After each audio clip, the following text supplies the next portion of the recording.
Goldilocks and the Three Bears, a classic fairy tale illustrated by Estelle Corke. Once upon a time, there were three bears who lived in a house in the middle of a wood. The father was a great big bear. The mother was a middle-sized sort of bear. And the young child was a very small and timid. One beautiful morning, they made porridge for breakfast. While it was cooling, they decided to go for a walk. While they were away from the house, a little girl came by. Her name was Goldilocks. She hadn't meant to go very far from her parents, but she had taken the wrong turn, and then another, and then another. Now she was lost in the wood.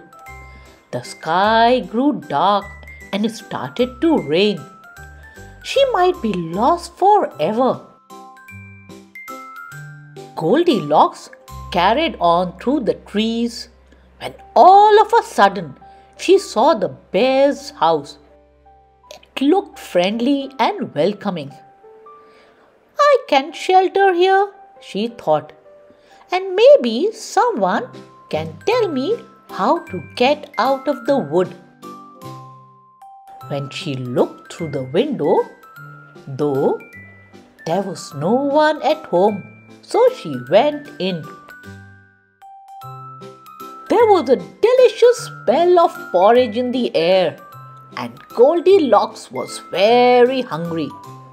She found 3 bowls on the table. She tried the biggest bowl first, but it was too hot, and she burned her tongue. She tried the middle-sized bowl, but that was too cold. Last of all, she tried the smallest bowl, and that was just right.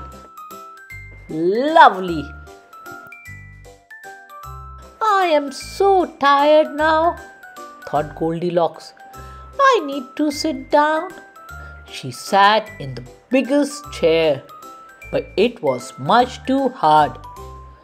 Then she sat down in the middle-sized chair, and that was too soft.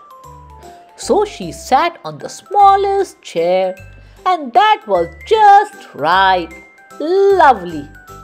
But just as she was getting comfortable, the little chair broke, and she fell flat on the floor.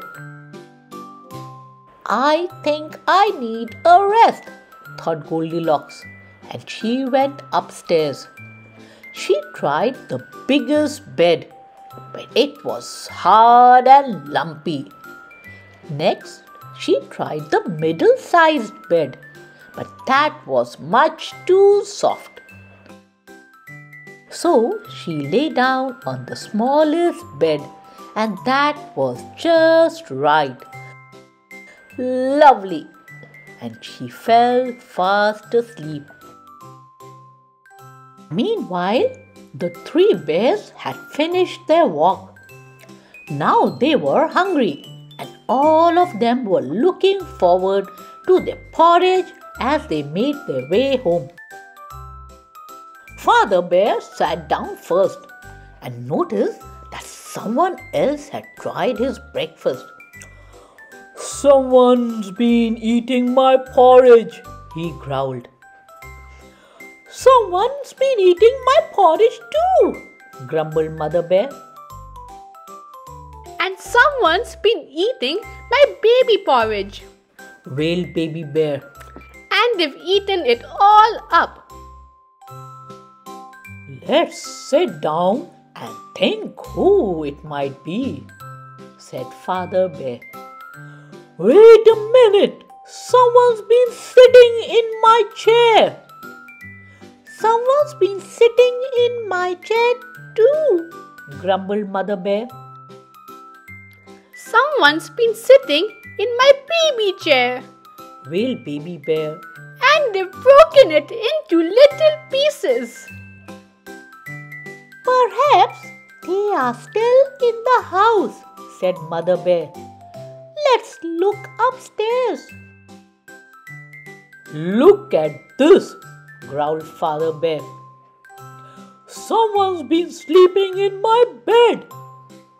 And someone's been sleeping in my bed too, grumbled Mother Bear. Someone's been sleeping in my baby bed. Wailed Baby Bear. And they're still in it. Be careful, warned Father Bear.